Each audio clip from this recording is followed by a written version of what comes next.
नमस्कार, मैं सत्येंद्र प्रताप सिंह। आप देख रहे हैं डिजिटल खबरीलाल का खास कार्यक्रम पर्दे के पीछे। कल 17 सितंबर को प्रशासनिक फेरबदल हुआ। यह प्रशासनिक फेरबदल के पीछे की वजह यह है कि आरजी का रेप एंड मर्डर कांड के बाद से जूनियर डॉक्टर स्वास्थ्य विभाग और पुलिस विभाग में कुछ अधिकारियों के हटाने की मांग कर रहे थे। हालांकि इनकी लिस्ट में संख्या तो ज़्यादा थी, लेकिन मुख्यमंत्री से बैठक के बाद यह संख्या कम हो गई।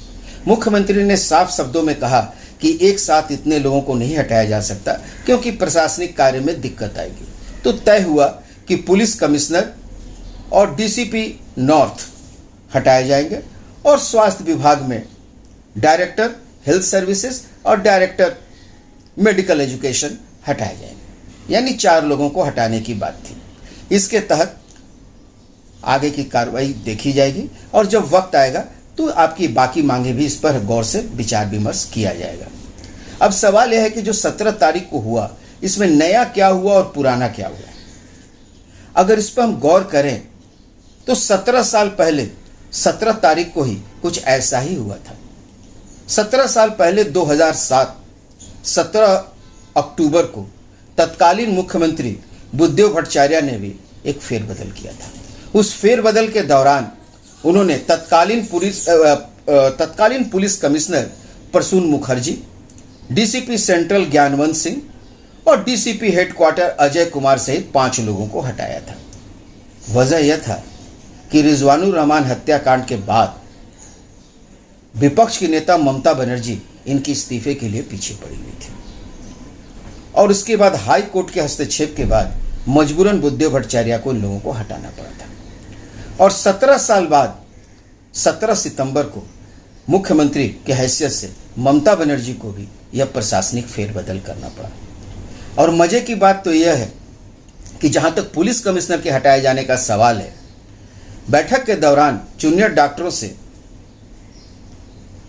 मुख्यमंत्री ममता बनर्जी ने पूछा कि आप लोग बार बार पुलिस कमिश्नर को हटाने की बात क्यों कर रहे हैं। उस दौरान कुछ जूनियर डॉक्टरों ने कहा, मैडम यह आपसे ही हम लोगों ने सीखा है।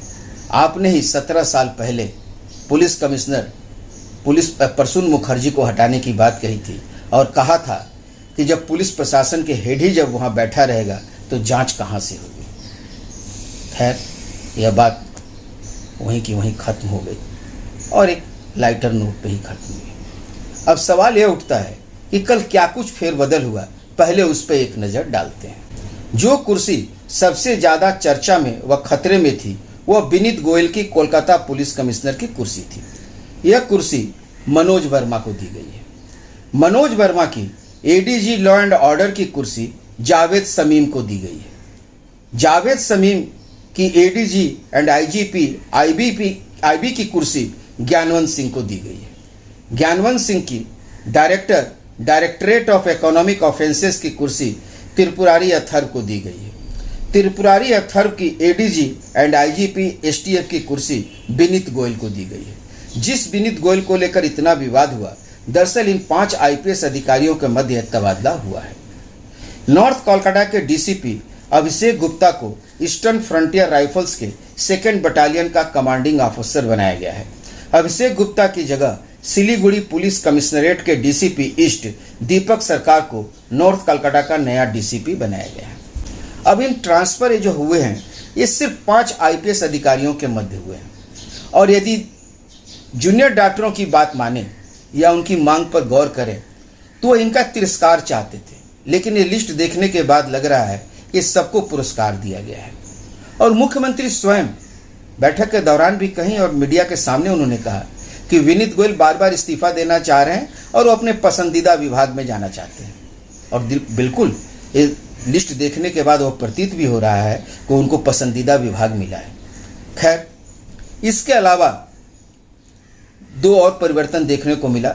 डायरेक्टर मेडिकल एजुकेशन और डायरेक्टर हेल्थ सर्विसेज को भी हटा दिया गया है। सवाल यह है कि अब नए पुलिस कमिश्नर जो मनोज वर्मा आए हैं, इस मौजूदा व्यवस्था में वो क्या करेंगे। जहां तक उनकी कार्यकुशलता और दक्षता का सवाल है, इस पर उंगली नहीं उठाई जा सकती। एक बहुत कुशल प्रशासक और एक दक्ष प्रशासक है, काम के प्रति हमेशा सजग और तत्पर रहते हैं। यही मनोज वर्मा जब जंगल महल में अविभाजित मिदनापुर में हुआ करते थे और जंगल महल में माओवादियों पर काबू पाने में, या यूं कहें कि बंगाल से माओवाद को पूरी तरह छुटकारा दिलाने में मनोज वर्मा का बहुत बड़ा योगदान है। यह दिगर बात है कि 2010 में विपक्ष के नेता की हैसियत से जब ममता बनर्जी वहां गई थी तो मनोज वर्मा को उन्होंने सीपीएम का एजेंट कहा था, और 2011 में जब ममता बनर्जी सत्ता में आई तो उनको 2 साल तक कंपलसरी लीव पर भेज दिया था। और मनोज वर्मा 2 साल कंपलसरी लीव में रहने के बावजूद लगातार रोज दफ्तर आते थे और एक दिन भी उन्होंने छुट्टी नहीं ली। तो दफ्तर आते थे और दफ्तर से चले जाते थे। यानी वो काम के प्रति कितने तत्पर और सिंसियर थे, इसी से अंदाजा लगाया जा सकता है। धीरे धीरे वक्त बदला, वह दार्जिलिंग भी गए, बिमल गुरुंग जैसे व्यक्ति से टकराए और दार्जिलिंग को भी शांत किया। वही मनोज वर्मा जब बैरकपुर के पुलिस कमिश्नरेट के जब पुलिस कमिश्नर बने तो भाटपाड़ा, जगदल, कांकीनारा, नहट्टी को शांत करने में इनका बहुत बड़ा योगदान था। और ममता बनर्जी इनकी प्रशासनिक बैठक में तारीफ करते हुए कहा था कि मनोज जी आप बहुत अच्छा काम कर रहे हैं, लेकिन आपको विनीत गोयल से भी कुछ और टिप्स लेने होंगे। और आज समय का परिहास कहिए या समय करवट लेता है, कह सकते हैं कि आज ये मनोज वर्मा उसी विनीत गोयल की कुर्सी पे आके विराजमान हुए हैं जिनसे उनको टिप्स लेने के लिए कहा गया था। अब सवाल ये उठता है कि मनोज वर्मा क्या कोलकाता पुलिस कमिश्नर के रूप में सफल हो पाएंगे, क्योंकि मनोज वर्मा के बारे में कहा जाता है कि बहुत कम बोलते हैं और बहुत ज़्यादा मीडिया से नहीं मिलते हैं। लेकिन इन सब पदों पर रहने के बाद अगर मीडिया में नहीं रहेंगे तो मीडिया इनकी छवि खराब करने की निश्चित कोशिश करेगा। खैर, यह बात की बात है। लेकिन जहाँ तक पुलिस का सवाल है, टाला थाना के प्रभारी के गिरफ्तारी के बाद पुलिस की छवि और मनोबल दोनों पर धक्का लगा है। शायद यही कारण है कि कुछ पुलिस के वरिष्ठ अधिकारी थाना प्रभारी के घर उनकी पत्नी से मिलने गए थे। शायद यह दिलासा देने गए थे कि परेशान होने की जरूरत नहीं है, विभाग आपके साथ है। लेकिन नीचे स्तर पर मनोबल टूटा है। उन लोगों ने 14 सूत्री एक मांग भी दी है पुलिस के अधिकारियों को, और कहा जा रहा है कि अब व्हाट्सएप कॉल के जरिए कोई संदेश नहीं लेंगे। यानी इस पूरे सिस्टम को बदलना होगा।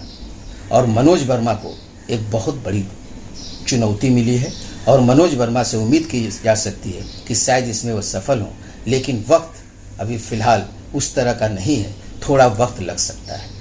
लेकिन सवाल, एक बहुत बड़ा सवाल यह उठता है कि ऐसे वक्त में जब माहौल काफ़ी ज़्यादा उत्तेजित, आक्रोशित है, ऐसे में चुनौती तो भी बहुत मजबूत होगी। लेकिन एक बड़ा सवाल यह भी है कि स्वास्थ्य विभाग और पुलिस विभाग में फेरबदल तो देखने को मिला, लेकिन क्या मुख्यमंत्री को एक पूर्णकालिक स्वास्थ्य मंत्री या साथ में गृह मंत्री कहें या पुलिस मंत्री कहें नियुक्त करने की जरूरत नहीं है? शायद इस पर मुख्यमंत्री ममता बनर्जी को विचार करना चाहिए कि दोनों विभाग लोगों के निशाने पे है और लोग इससे नाखुश हैं। फिलहाल आज के लिए बस इतना ही। कल फिर मिलते हैं इसी समय पर्दे के पीछे।